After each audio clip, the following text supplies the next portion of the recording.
Просит, покажите вашу дорогу.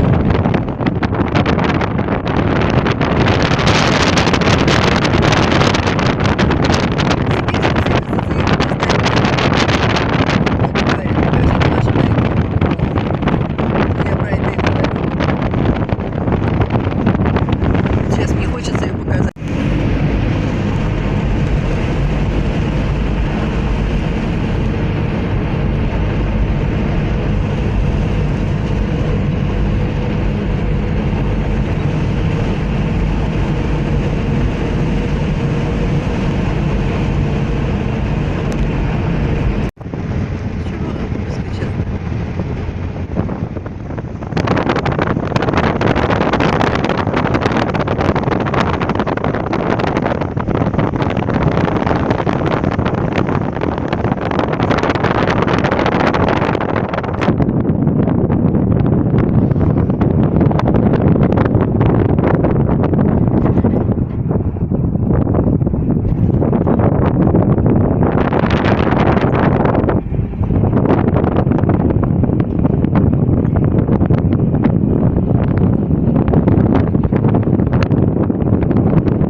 Вчера я Женьку не видел.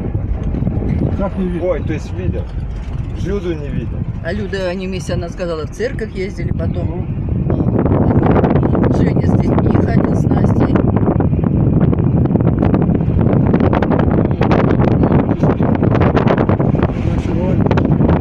Сережа, отделка синяя. Я думал, что ты звезды надо. Грязные такие брыки торгал.